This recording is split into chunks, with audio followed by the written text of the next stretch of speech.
Olá, paz do Senhor, rendemos glória ao Senhor, porque dele, por ele e para ele são todas as coisas. Hoje o assunto é: quando a fé afunda, a graça te levanta. Diário de Crente. E eu te convido a semear a palavra do Senhor, compartilhando esse vídeo com muitas pessoas. Há momentos em nossa caminhada espiritual em que, mesmo tendo visto milagres, mesmo tendo ouvido a voz de Jesus, mesmo estando dentro da vontade de Deus, o vento sopra contra nós com força suficiente para nos fazer tremer. Mateus 14, versículo 30 e 31, nos revela um desses cenários.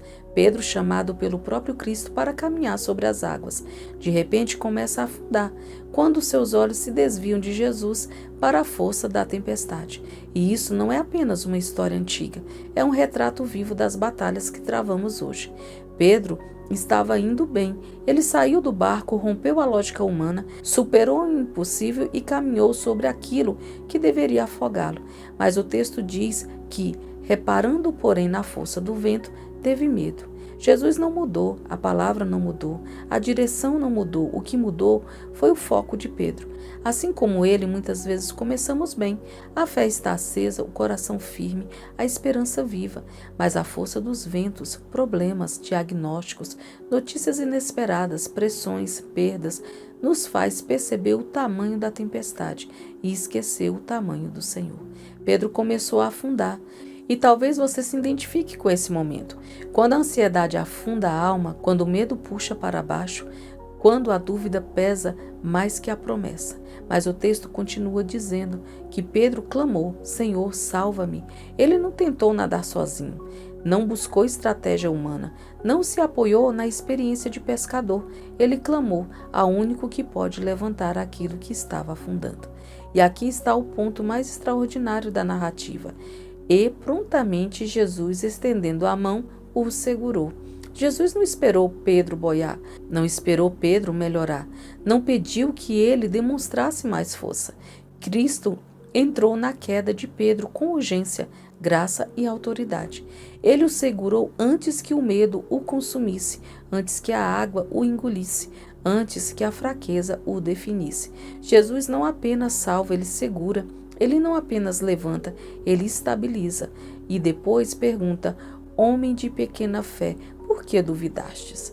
Essa pergunta não é acusação, é convocação, não é repreensão fria, é chamado para a maturidade. Jesus está dizendo: se eu te chamei para caminhar sobre isso, eu te sustento no meio disso. A dúvida não anulou o chamado, o medo não cancelou o milagre, a queda não apagou a presença. Você pode até começar a afundar, mas não vai terminar submerso. A graça que te chamou é a mesma que te segura.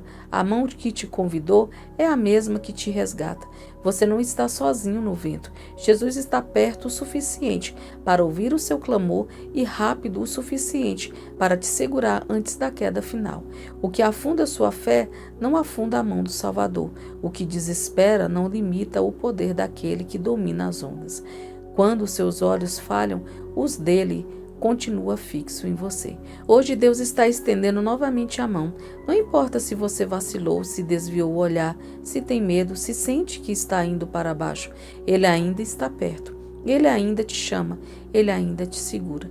A tempestade não define o fim da jornada. O toque de Jesus define.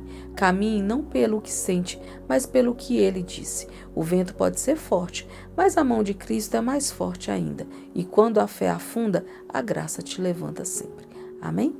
E se você se sentiu tocado pelo Espírito Santo e quiser entregar a sua vida a Jesus, então feche os seus olhos se puder e diga: eu falo o seu nome completo, entrego a minha vida ao Senhor Jesus, peço-lhe que perdoe os meus pecados e que escreva meu nome no livro da vida. A partir de hoje me torno filho do Salvador e a minha vida e os meus caminhos estão em suas mãos e que seja feita a sua vontade. Amém? Que Jesus lhe abençoe.